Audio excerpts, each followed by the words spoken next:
Welcome everybody. I guess it's the Cat and the Matt show because this was Luca's idea, but welcome, Cat. He's not here. Hey everybody, I'm Luca. No, I'm not. Yeah, the dude was like, "Hey, you guys want to do a stream?" And we're like, "Yeah, sure. What time?" He's like, "What about this time?" Like, "Yeah, sure. Yeah, we can make it work." And then here we are, just the two of us. Yeah. So it's gonna be welcome to the Bull Train. All aboard. Choo choo choo. That should be the new title of this post or this broadcast, whatever you want to call it.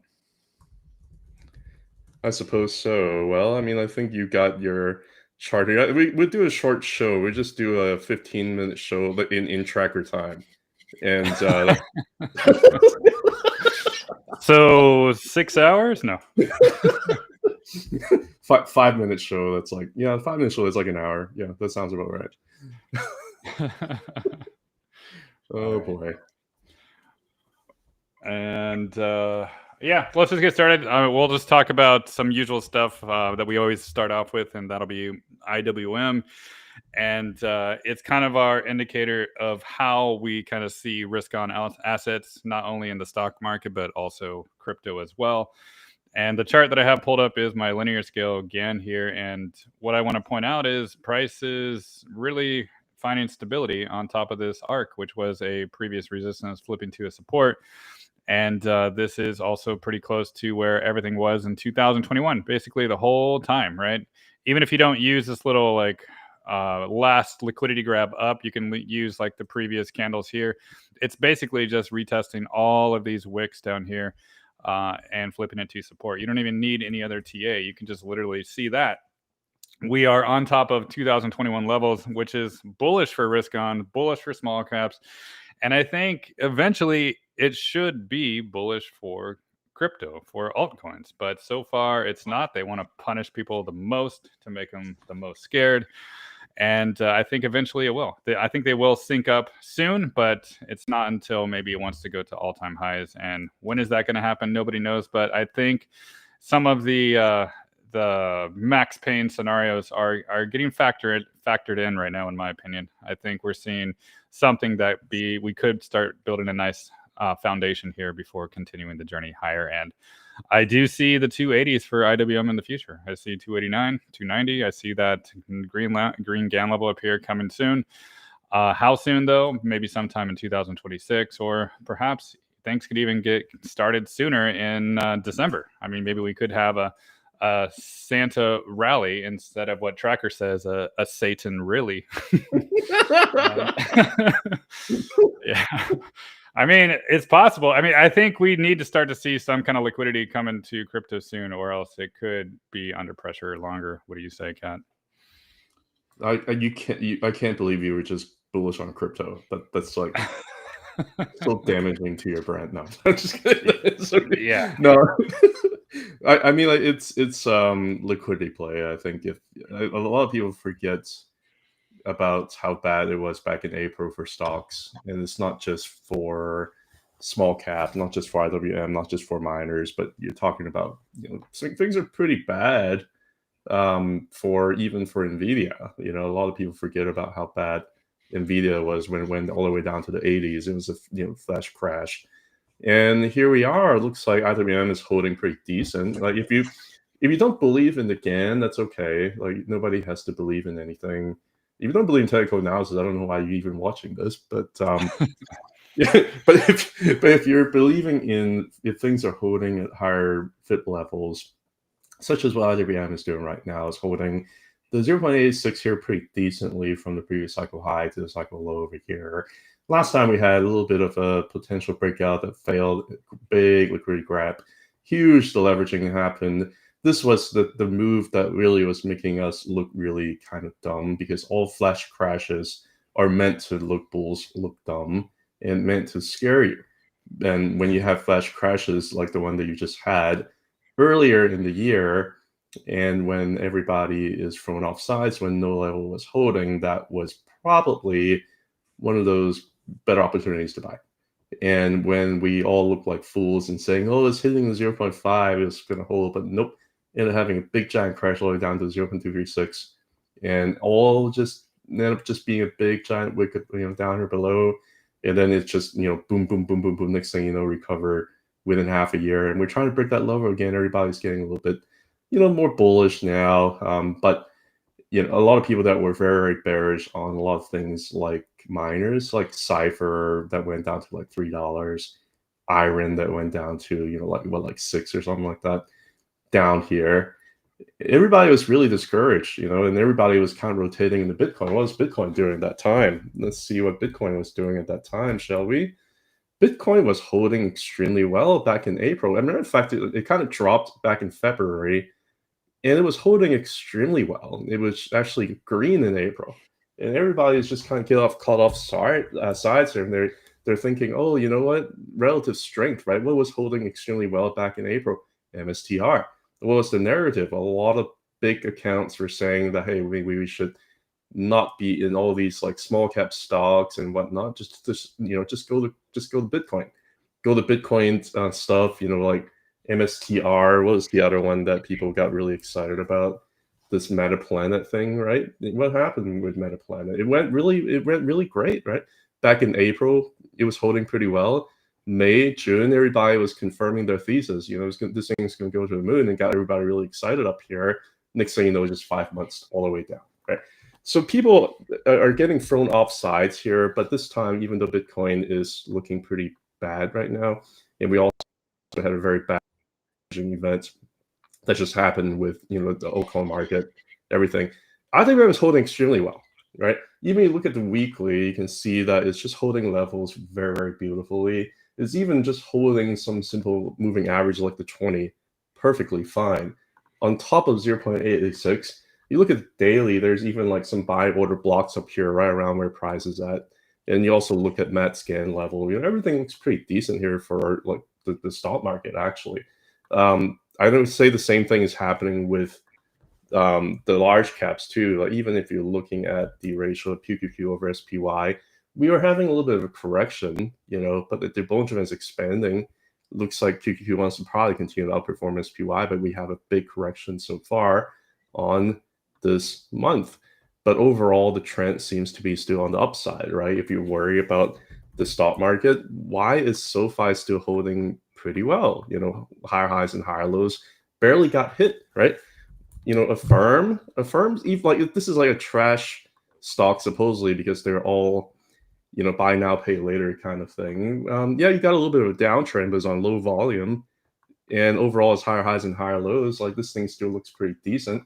Shopify got pretty close to previous all-time high here. It looks like it was about to break out. It just hasn't yet. Well, guess what? It's still holding 0.86 just fine.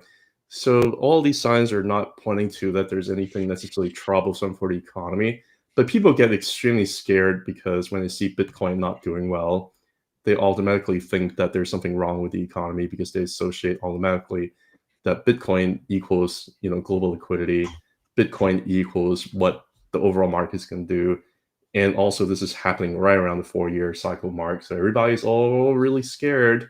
That's kind of where we're at right now. So am I scared? Well, maybe, but if I look at Bitcoin alone, it's still trying to hold on to the 20-month moving average to close the month.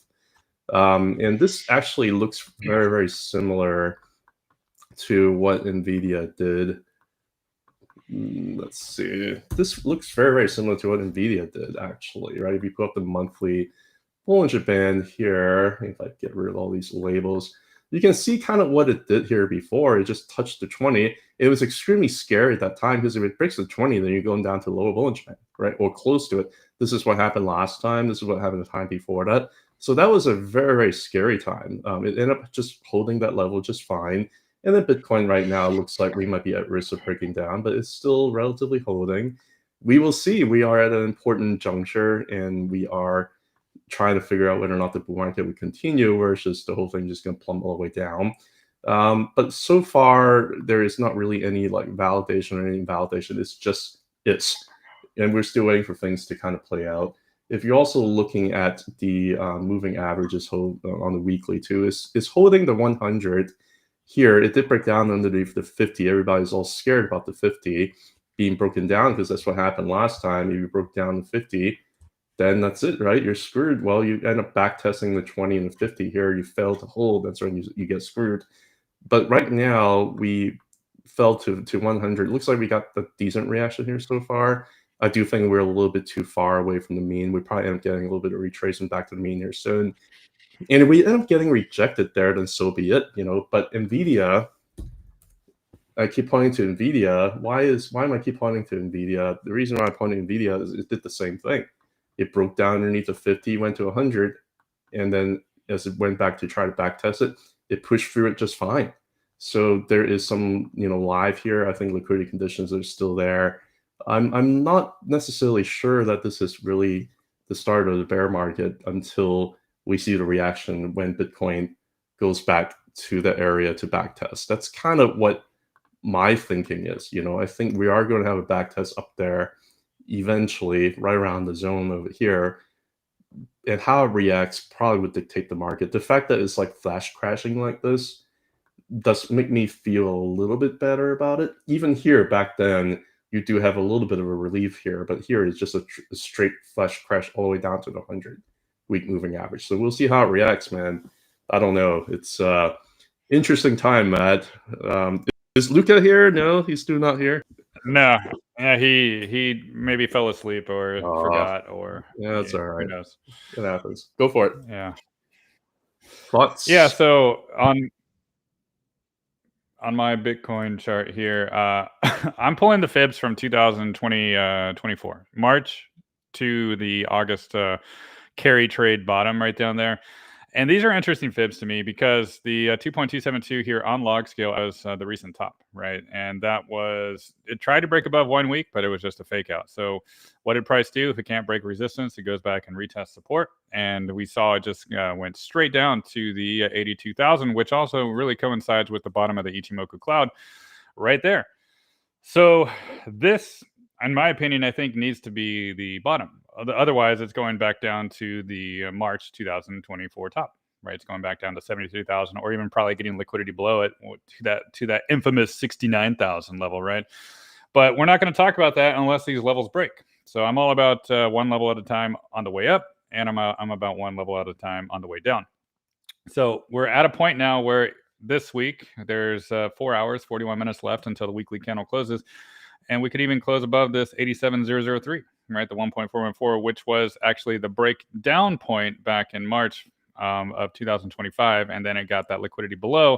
So actually stabilizing above that, in my opinion, would be healthy to go back up to this 94,357. So we do see that it's basically this 94,000, super important support back in 2024 and early 2025 that was lost, reclaimed, and now it broke. So if we're going to get more bullish in my eyes, it's got to start getting above this 94,357. So in essence, we're really just in a range right now between the 94 and the low 80s right there. And this could spend some time consolidating until it's ready to break back above. Kind of like how it did back in March, April, that time, right? This spent almost a couple of months underneath this 94,000, just regaining its footing, and then it went higher. So until it breaks back above this 94,357, I'm not convinced it wants to continue to break out just yet. But we want to see stability. We don't want to see it break below the cloud. We don't want to see it break below the 82,000 because that would lead to lower levels. What else is around this 94,000 level? Well, if you go to the Bollinger Band on the weekly chart, it's basically the lower band, right? The lower band's at 95,296 currently. And it's super extended to the downside right now. We haven't really seen this in a very long time. The last time we kind of saw it was maybe in the carry trade last time, but it regained it, right? During this week, it closed back above it. This time, we're not going to close back above it, and we're still pretty extended to the downside. We haven't really seen a weekly candle close this far outside of the lower Bollinger Band basically ever, really, going back in time. Yeah, even during COVID, it didn't really close that far outside of it, right? It was at one point way below it, even worse than now, but it didn't close that far down below it. Maybe during this time, during 2018, yeah, that closed pretty far outside the Bollinger Band, like from 4,700, and it closed down at 39. That was pretty far. But this is a rare scenario, in my opinion. So I think a mean reversion is likely, at least back up to this 94. But we got to see how price, or 95, we got to see how price reacts once it gets there. And once it gets there, then we'll see how it behaves. But ultimately, I like these fibs, and I think they are telling a good story. And staying above 87,000 would be good for the rest of this week and next week. But until it breaks above this 94, 95,000 barrier, I think we could be stuck for some time before going higher. So it's just going to be a battle in my eyes, and it's going to make a lot of people think it's going to just crash and go a lot lower. But I think we just have to play it level by level as usual. And so far, it's a higher low from before. And so far, the market structure is higher highs and higher lows. It's still a bullish market structure. There was a very positive reaction off of that weekly cloud, the bottom of it so far. So am I going to be nervous right now? No, I'm just going to take it one step at a time and just watch what the levels are doing. Also, when you come to the others dominance, right? A lot of people are looking at others dominance, and one thing is happening right now is actually the conversion of the baseline. They're really trying to stay above it, right? This is a good kind of a trend reversal for getting more and more bullish for the dominance of others. And I think we can look at that and say, okay, maybe it wants to get closer to this 8% zone, and maybe it wants to try to get into the cloud and become more bullish. And also just taking off that Ichimoku cloud, so we can see that the dominance for altcoins, this 236 fib has actually been kind of a zone for a bottoming process before in the history. Like in 2019, it was kind of a bottom before it went higher, one last lower low. But then in 2020, it was the bottom right before the launch. So we are back at that exact zone. So maybe if Bitcoin does struggle a little bit here, perhaps it's going to lead to the altcoins performing better and better over time, which has historically been the case, especially at this 6% dominance zone, right? That was literally the bottom back before the huge 2021 rally for the altcoins. So we are there now. This would be the point for the liquidity to flow into altcoins, and maybe that's why we're seeing the outflow of Bitcoin right now to prepare for the inflow of all of these altcoins that everybody hates so much. Kat, anything to add? Oh, you still saying that altcoin season is coming? No, well, this chart, the dominance chart, does show this 6.5% zone. It has been a bottom before, so we're there now. Yeah, it's not a popular thing to say for sure. I think that is, if there's like an opposite to an overcrowded trade, this would be it. Like it's dead. Like nobody cares anymore. Yeah. So, yeah. But so we've seen this historically, like one last lower low and then go. Like we saw that right in 2018, there was one last lower low and then go, and then we saw it right here, one last lower low, even that huge October 10th flush and go. And we're seeing that with individual altcoins as well, like with Fetch, one last lower low and go. Right? There's just so much confluence out there that I think this could be the bottom, if not close to it. So I hate doing bottom calls because that MSTR bottom call just backfired in my face, right? So don't want to really do that anymore. Yeah. Yeah, no, it was a pretty vicious downtrend. I mean, yeah, if you want to flip over to me, I can talk a little bit more and take it off your plate there, because I'm sure you're feeling the heat right now. No, it's hey, I can take it. I know you can, but like people anyway. Like, let's not give examples. But this is the Nikkei, the Japanese market. A lot of people are talking about the yen carry trade again. Honestly, it's I don't know if it's necessarily relevant. I think the market just tend to go higher over time if it's something that is not crap. I don't think the Japanese market is crap because over the last couple of decades, it's been making higher highs and higher lows, right? Well, guess what happens sometimes when you want to make a higher high? Well, sometimes you capitulate through time. Here, how brutal it was to be in the Japanese market for like 2 years doing nothing, right? Well, you needed the capitulation through time for you to go make these highs over here. This time we did not really wait for that long. We only gone sideways for about like a year, 15 months. But guess what? You have all these capitulation events, right? All these deleveraging events that happen with these beautiful dragonfly candles, and it just went way up, right? Now people are talking about how scary the Japanese market is again. Why? It was just way outside the upper Bollinger Band. It's now just touching the upper Bollinger Band. This is a very, very bullish trend, right? It could use some cool down before going up higher, but this is bullish. So there is, as far as I'm concerned, a lot of liquidity still in the system that still haven't really rotated into some of the other, stuff that hasn't really ran yet. Usually, the Nikkei goes hand in hand with Bitcoin, and this is a very unusual 6-month period where there's a lot of liquidity being trapped in the Japanese market, and it just simply hasn't really been rotating over. Same thing here. This is the Chinese market represented by the Hang Seng Index. You can see how it's got like 5 straight months of green. Bitcoin did nothing during this period of time. And now you have a little bit of correction, it sneezes and Bitcoin just got dumps like, 30, 40%. Well, because I don't think Bitcoin's really truly hit that deleveraging thing. I think people are still fixated back in April that, hey, Bitcoin's going to hold well. It's a storage of wealth, it's a sign of liquidity, a sign of strength. And I think everybody's just kind of getting destroyed based on those narratives. And market is very, very good about throwing you off, off sides, right? If you're looking at the total 3 here, which is the total cryptocurrency market cap, excluding Bitcoin and Ethereum, you just simply pull the Bollinger Band here. You can see how it's still holding the 20-month moving average here just fine.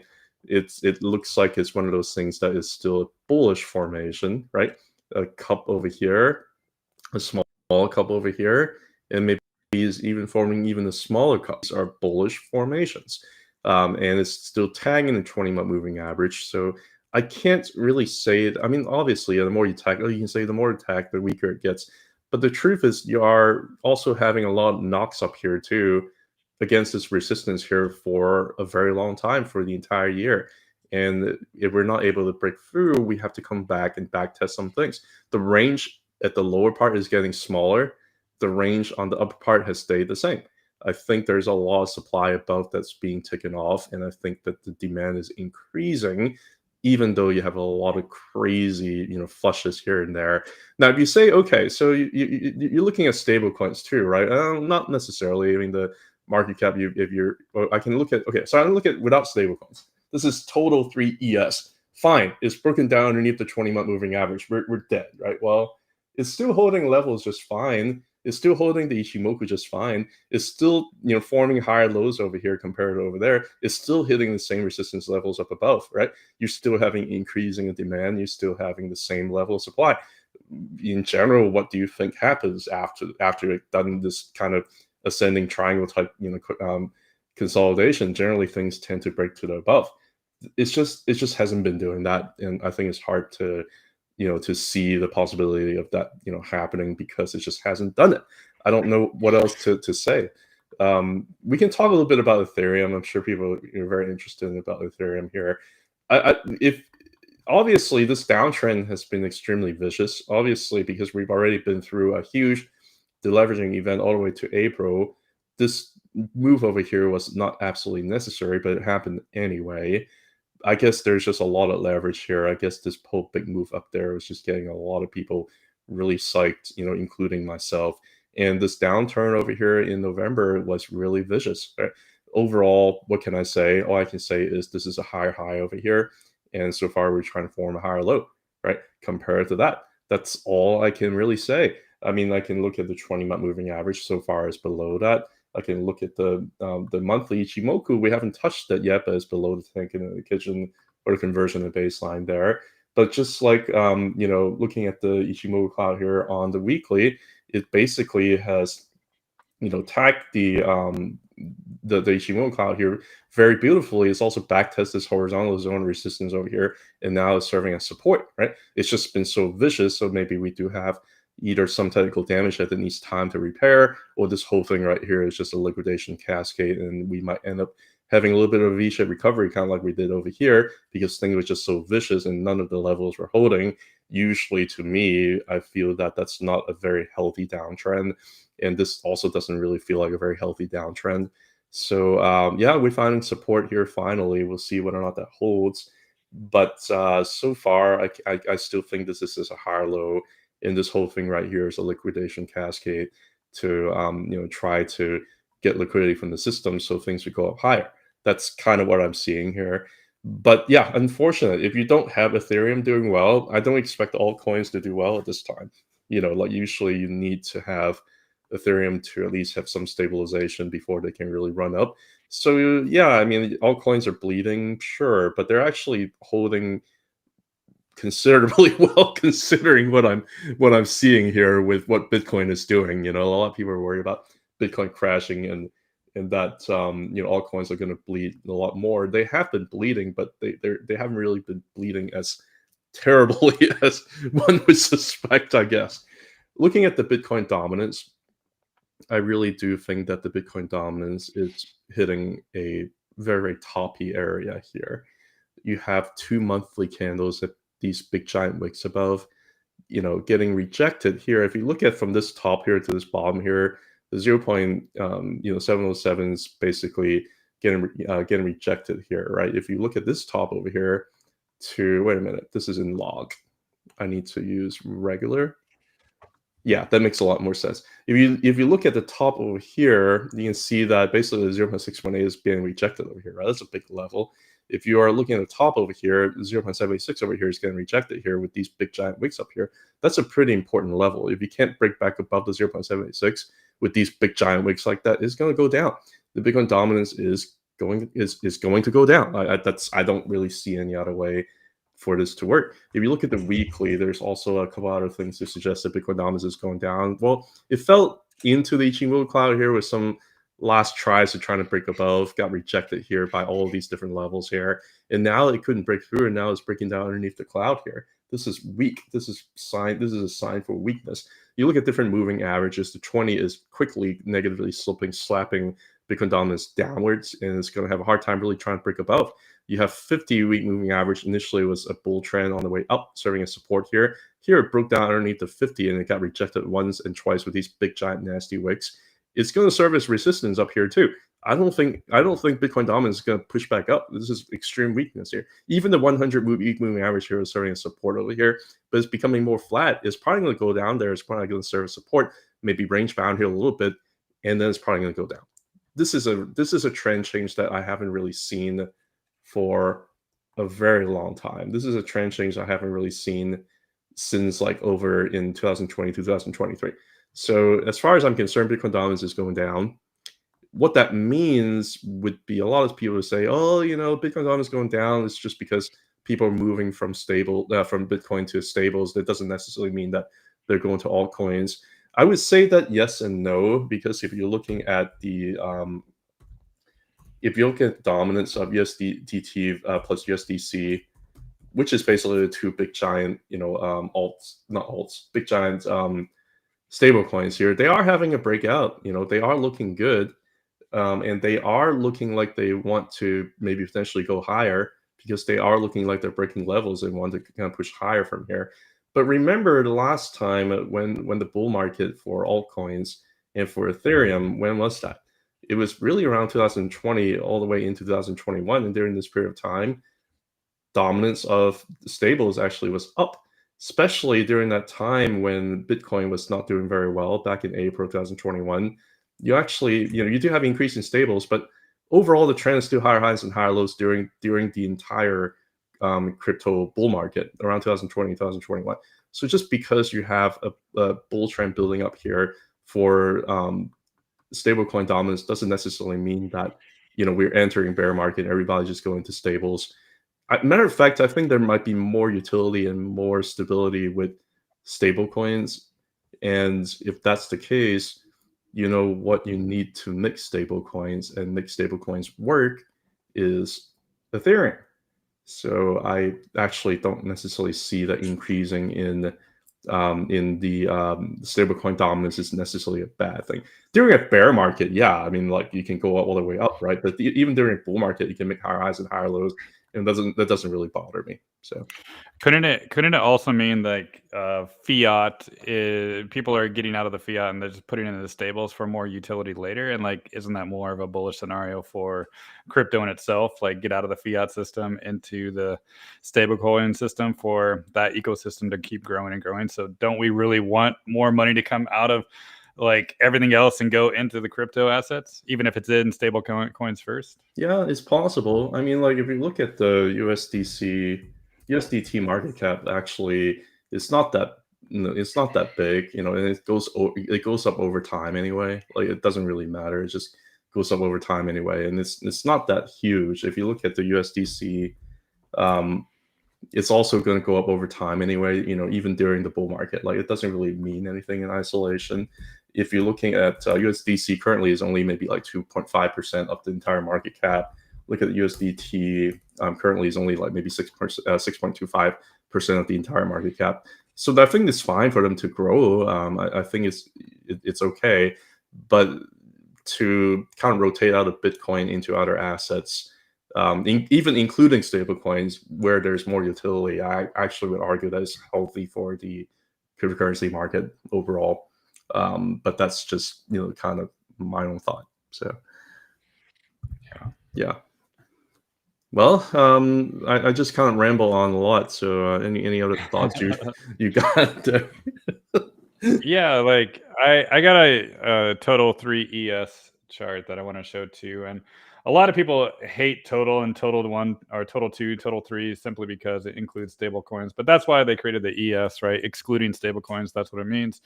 And a lot of people don't like charting on linear scale either when it comes to crypto, but I do all the time because you can actually see important levels all the time. And you can see from the 2017 top and the 2020 bottom right here, it looks like nothing happened back there because linear scale really just shows the true growth of everything, right? This was COVID, like right here. Like it looks so tiny and not even important anymore, but it was right here.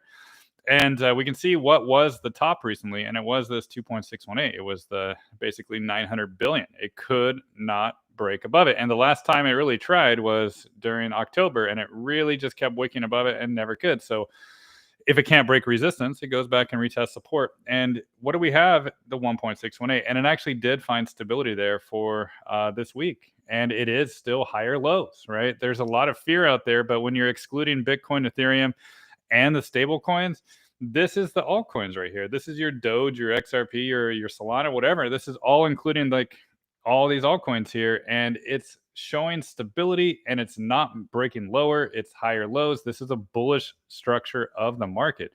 By definition, higher highs, higher lows, higher highs, higher lows. We are just not making higher highs yet, so it's a matter of patience. But I'm watching this 563.87 billion for today's weekly candle close, and so far it's healthily above it. And this was also a major resistance zone in May of 2024 that is being back tested over and over and over again. So in my eyes, this is just more confluence that it's a waiting game. It's not something that we should fear that crypto is going to zero, right? If crypto is going to zero, it would be making lower lows all the time.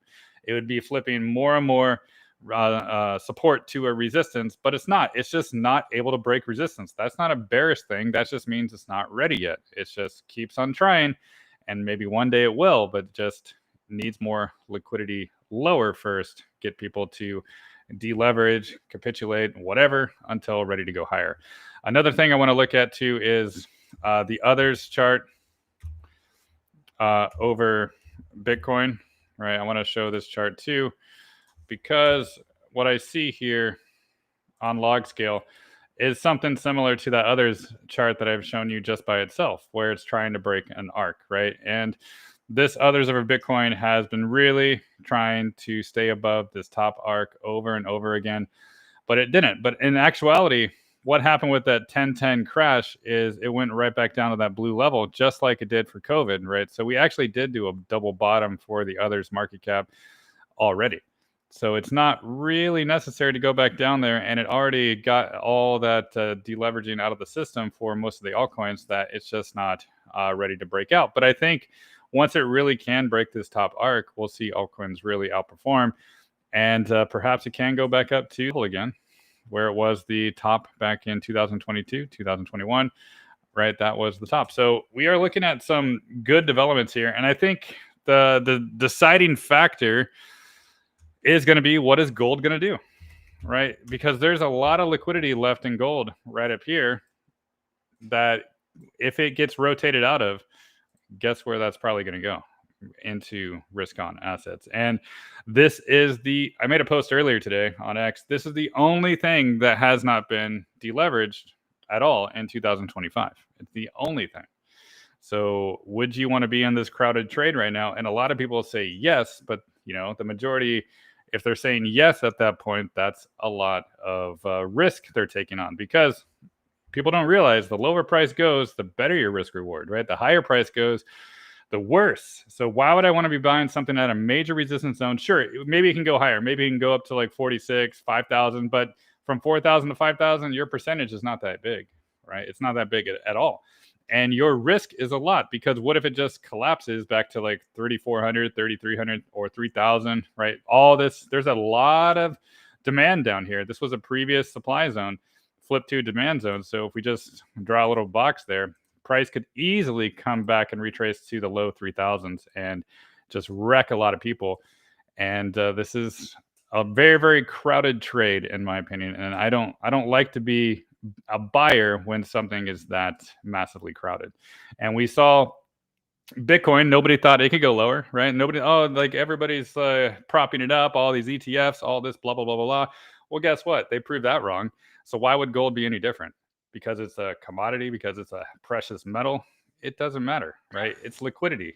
If they want liquidity to roll out of it, it can easily go down, rotate into all these risk on assets, and boom, that would be so much liquidity pumping into these risk on that people don't realize. So, okay. Yeah, I mean, like, world government is buying it nonstop though, so it's going to go to the moon. I mean, I don't. Yeah. That's the narrative. There's usually some kind of narrative that's associated with a parabolic bull trend right into very key resistance.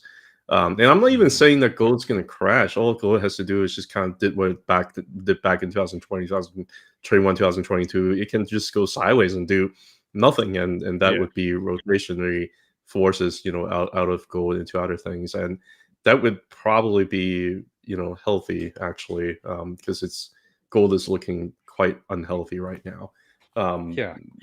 Yeah, that's kind of what I don't know. Like, if you can follow narratives, but I worry about gold based on the current level. If you're looking at, it's not just at the 2.272, but looking at the 3-month chart here, is extremely bullish. You already knew that this is more or less a delay indicator, but you're also way outside the upper Bollinger Band over here on the 3-month chart. That's not healthy. I worried about things when they're just like on a higher time frame where they're way overextended right into important fit level, and I could be wrong. I mean, things could keep going up a lot higher, which is why I'm not going to stop like short gold. I'm not dumb enough to do that, but it's just look very overextended over here, and I just get a little bit more worried about it. Same thing's happening with silver too, by the way. SLV, it's got way outside the upper Bollinger Band here, right at the previous all-time high zone over here. I think silver is going to do well over time, but if this is like a cup, I think that probably would need to have some kind of handle, a consolidation here to consolidate the big giant move that it just had before further bullish continuation. That could be the rotation that's needed to go into other assets, if you will. So again, I'm not like bearish on it. I think overall it's still bullish, but the time frame of these things is just extremely long, and they're hitting some pretty important resistance level, and they were overextended. So there is certainly a lot of different liquidity kind of coming in, potentially. I want to talk about Doge, because somebody asked about Doge here just real quick, just to kind of give you an example in terms of what a meme coin like Doge is doing. First of all, it's kind of remarkable that a meme coin like Doge is holding where it is at right now with a big giant cup over here. You can argue that this is a handle, and I would say that you're probably right. From the top over here going to, let's say, the bottom over here, it was kind of holding the 0.5 here. We'll see how the month closed. Currently is a little bit below it, but guess what? It was kind of just testing the bottom of the monthly Ichimoku cloud, and it's looking like it's holding that just fine after breaking in. And the other thing was, you look at the weekly, the 200-week moving average has been holding. It seemed to be a pretty important level of flip from resistance over here into support, right? I just don't really feel that, even Doge is not really breaking down levels so far, so I'm not really that concerned about it. I don't know what you think about the broader market too. Well, we'll talk about one stock here just real quick because I think it's important to talk about this. Coinbase. It's bad now, maybe, but it was a lot worse back in April. Like April, it went all the way down to the 140s. Right now in the 240s. This is a higher high and higher low type situation. Is anybody able to tell you where exactly the higher low is going to be? Nobody's going to be able to tell you that. But if you're doing a fit level, if you want to find some kind of level that is holding right now, Matt and I have been really eyeing this level of the 0.5 linear fib over here. It looks like it's kind of holding that area. So maybe, who knows? Nobody knows, right? It's a flash crash, but it's still forming a higher low. As far as I'm concerned, if you are bullish on Ethereum, which I think a lot of people are still bullish on Ethereum, if you're bullish on Ethereum, it would be very, very silly. It'd be very, very silly to be bullish on Ethereum and bearish on Coinbase because they are basically the same chart. Matter of fact, I think that Coinbase is a little bit stronger because made a little bit of equal low over here. Here, make a little bit lower low, right? Matter of fact, I think actually Coinbase look better than Ethereum. If you look at the weekly, there's also a lot of very similarities that you see over here too. If you just put up the Ichimoku here and here, they're basically just touching the cloud together. They're basically doing the same dance. So I find that if you are, bullish or bearish on one or the other, it's kind of silly to do that. Everything is going through deleveraging. Ethereum is going through more deleveraging than we previously had thought that it had to, because it already had a huge deleveraging event back in April, and so did Coin. But hey, guess what? There's still leverage in the system, and I'm going to say, like, I do have a CoinL position. It's not going to, hey, I think they're trying to deleverage me too by causing Decade over here, and it's trying to shake me out. I think that's exactly what they're doing, and I think it's fair. That's all I can really say about it. What do you think about the overall market too? Because I find amazing that last week the fear and greed index from the CNN for the overall market was like single digits. It was an extreme fear.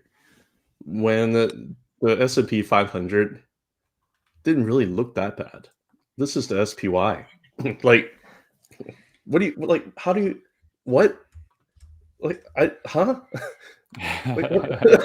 Wait, for the overall market, it was single digits too? Yeah. The greed, Wow. the fear, that was like 11. But Yeah. but I think like early in the week, the overall market was like 6 or 9 or something like that. Not just crypto. Like, what? Yeah, that's weird. What's going on? Like, it's Yeah. not even like it's if you look at like the weekly, what is it doing? It's just basically backtesting the 20-week moving average. Yeah. What are we talking about here? Like, am I missing something? Is it going to plummet all the way down? Like, maybe I'm wrong. I don't know. Like, Yeah, I got a SPY fib channel that I want to show real quick, and this is a very, very healthy chart. Like, you can see, look at all of 2003, 2004, 2005, 6, 7. That was resistance. Even right here, that 2021 top was resistance, and even 2024 resistance. But guess what? Look what it's doing right now for SPY. This back test right now is just a healthy back test of a previous resistance, major one, multi-decade previous resistance of a fib channel, and it's flipping to a support. So, I mean, take that as you will, but this is proven throughout time that this was a super difficult thing to break, and we're not breaking back below it right now. So could we be at support pretty soon? Maybe 650, right? Maybe low 650s could be that right there. Yeah, 648. Who knows? But that could just mean a tiny bit more of pain before things can get a lot more bullish. But yeah, max fear when things are flipping to a support, and the uptrend is still very, very powerful. So I don't get the bear thesis at the moment. I can relate to it with crypto because it's just been so painful. But with the broader market, this is just a normal period in time. We have experienced this so many times before for a massive multi-month rally and then sure cool off for a few months, right? We've seen this so many times throughout history. So who cares? This is just a normal process. So I don't have the fear for the general market. there is more fear in crypto because it's a lot more volatile. But I think things are setting up for a change of that. There's just waiting for more liquidity, and there's a lot of liquidity, like I said, still trapped in gold. So we'll see how that develops. Yeah, not just gold too, also international market, like, in Japan, China. It's just even in the large caps too. Like, if somebody asks about Palantir, I'm not gonna go too much deeper into it. I did a video for Danny's Patreon, this weekend.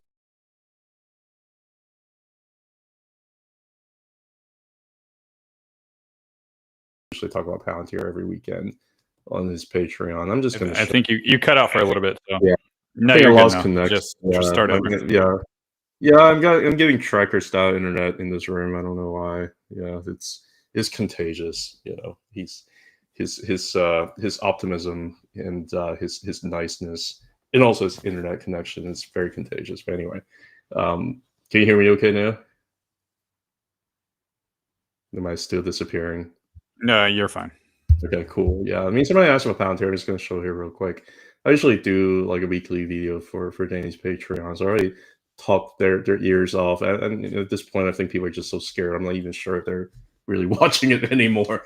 But the truth is this: it's just keep breaking levels after levels after levels. It broke even the 4.236 linear fit level, which is like a very big level here. In terms of fibs, it broke that close 2 months above of it. And it would favor further bullish continuation here. But guess what? I guess it's just a little bit too overextended. The market needed a little bit of correction. So it came back down to close to the 3.618 and is holding that just fine. I still think it's like a, back test of a previous breakout level. So there's not really anything that is still too alarming for me. I think that if people are looking at RSI, I have some person like, commenting on my post saying, you're so bullish on Palantir. You cannot be, because look at RSI is like plummeting all the way from the 90s all the way down here to the 60s, and like this is like a crash right here. I'm like, okay, that doesn't make sense, to call a top based on that, because Nvidia like keeps doing that cycle after cycle. It just gets up to RSI like 90s. If anything, if it cools down, that's a good thing. So I don't know. I mean, I'm just looking at stuff there. You can have bearish diversions on the way up on a stock like Nvidia and still make higher highs. You can have bearish divergence and you still make higher highs. You can have a plummet all the way down here from like the 140s, 150s to the 80s to cool down RSI, and that you can have a bearish divergence and still make a higher high. So I don't know what that was all about. But I was called disingenuous for still being bullish on Palantir because of the monthly RSI. So yeah, hey, maybe this is something you get scared about. I don't know. Looks like pretty decent to me. If anything, I think we got a little bit of a hidden bullish divergence building up here, where price just going higher and RSI is cooled down significantly with just this big move over here. So yay, that's all I gotta say. Anyway. Well, we got this beautiful comment right here. The bear market has already started, but you guys are still spewing positive charts. Whoever listens to you guys deserves to lose all their money. Newbies have been led to the slaughterhouse. I mean, that sounds like a very 100%. And we don't ever speak in absolutes. Like, the bear market has already started. Yeah. Where's your proof? Like, we're showing our proof, how it's level by level, and so far levels haven't been broken. So where is your proof of the bear market already started, right? Is it because of your emotions? That's what usually happens, right? So well, it's the 50-week moving average that Bitcoin broke underneath. Like that's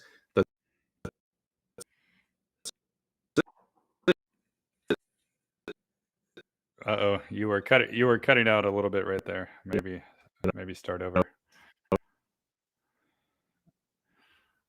Yeah, you're still cutting out. Did you borrow Tracker's internet? I'm kind of confused of what's going on there.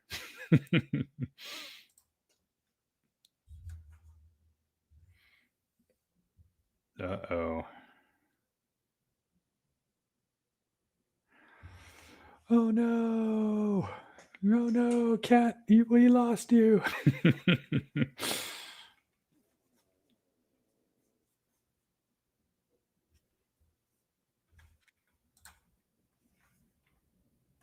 well, Oh yeah, we lost you, but you're back. Sorry, I thought you got Yay! abducted by aliens.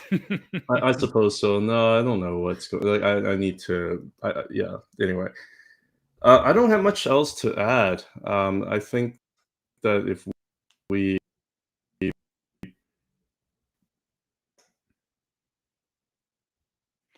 Uh-oh.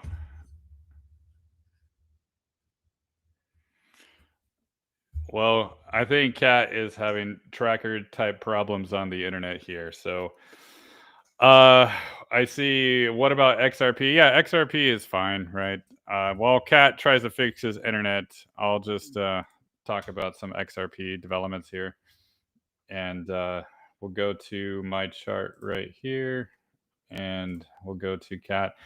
We'll come back to well, you. yeah, my internet's acting up. If I drop, you just keep talking. Okay.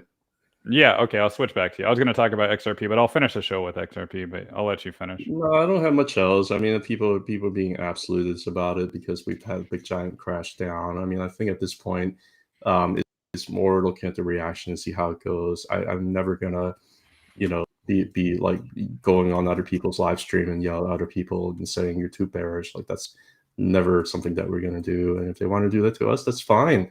Actually, if anything, it's just part of sharing our thoughts in public, and that's not really going to Yeah. shy us from doing that. We were heavily invested in the market in general, and we were well diversified. I would never be all in crypto. I would never do that. But if you're well diversified, you can really try to avoid those rug pulls where they crashed IWM in April and now they're crashing Bitcoin, and you just end up positioning from one thing to another, just trying to avoid it happened. You're going to get chopped up. That's the only thing I do. Yeah. Yeah, to be absolute is terrible in any market. Like to be absolute 100% bullish, which we are not. We are majority bullish because of the data that we present. But to be absolute bearish is just, in my opinion, it's being emotional. And if you're being emotional, you're going to have a bias to the downside. And if you have a bias in any direction, you're going to get wrecked. And as I started off with in the beginning of the show, I said with Bitcoin, I'm going to take it level by level. And if it ever loses that 80,000 zone, then we got a lot more to worry about. So right now we're holding, so it's level by level, right? So I think that's the correct approach to take, because if you just have some kind of bias in any direction, you're going to get wrecked no matter what. But right now, the data is still pointing to a healthy consolidation. People can take the word healthy as they will, right? A lot of people like this is just mass panic and it's not healthy at all. But bear markets don't usually just start with a giant crash at max fear, right? Usually that would, as proven in April, it could be a V-shaped recovery. I also think that people have crazy expectations for Bitcoin because of how it behaved the two previous cycles. Whenever it just started running, it doesn't touch the 20-month moving average. And whenever it touched the 20-month moving average, it fails to hold, right? Same thing here. Whenever it goes up, it doesn't touch the moving average. And whenever it goes down and touch the 20, it fails to hold. Well, is this time different? Well, you can actually go and pushing up, make it like up, and then go back and back test the 20-month moving average is healthy for a lot of very very high beta equities, including Nvidia. It here is kind of healthy, and then it crashed down and crashed down, right? Same thing here, it crashed down and crashed down. Here, for the first time over the last couple of cycles, it finally touched the 20 and it just made a higher high. In the previous cycles, you can see that it kind of did the same thing. It just kind of climbed the 20. Can you imagine being bearish on Nvidia right there? Can you imagine being bearish on Nvidia right there? I'm not saying that that's what Bitcoin's going to do, okay? But can you imagine being bearish on Nvidia right?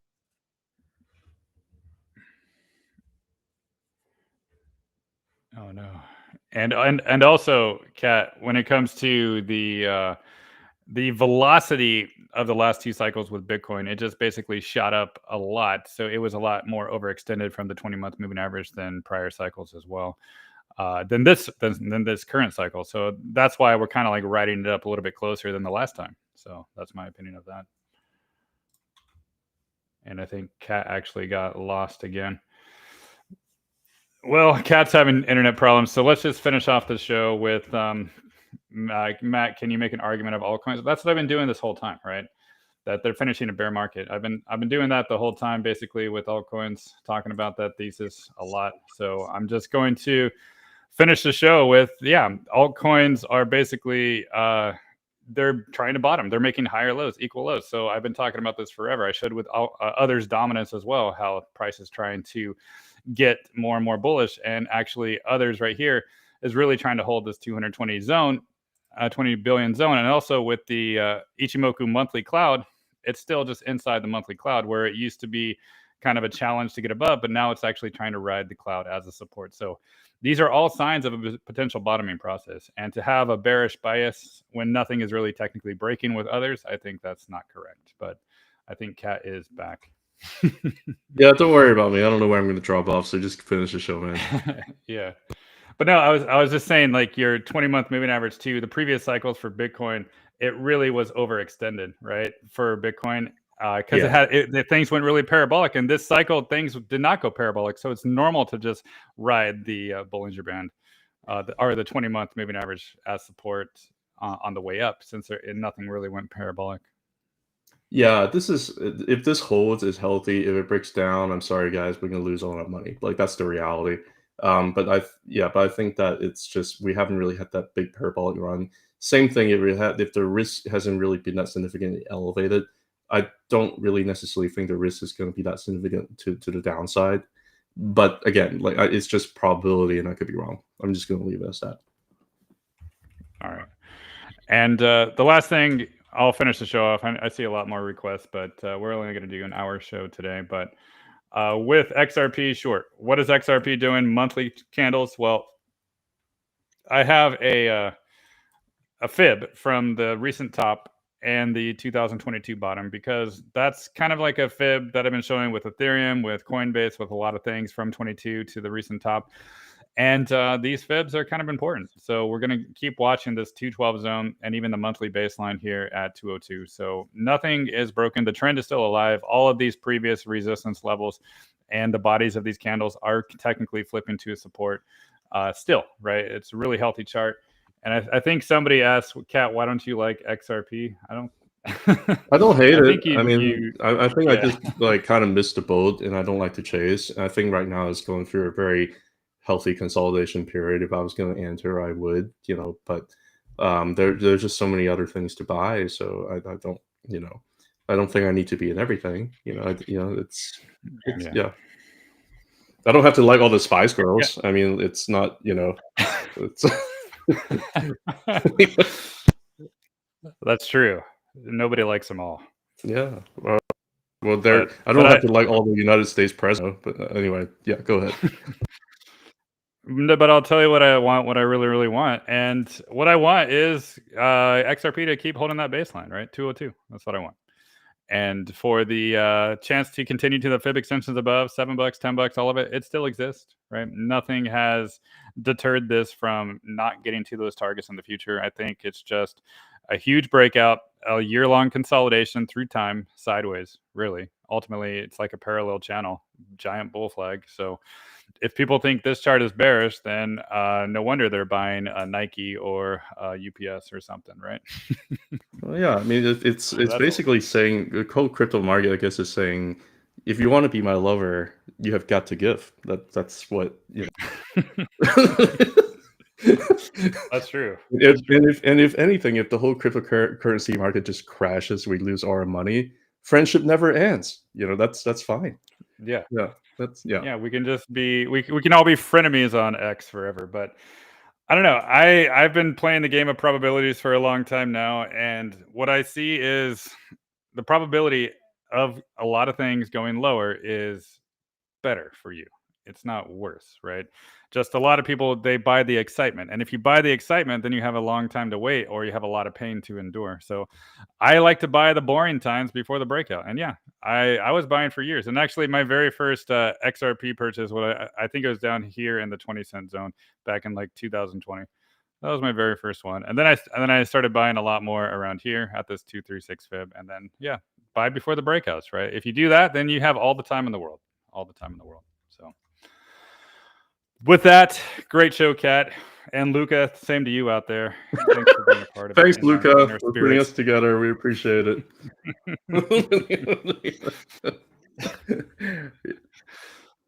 Yeah. All right. That I guess that's it between us, man and Mal.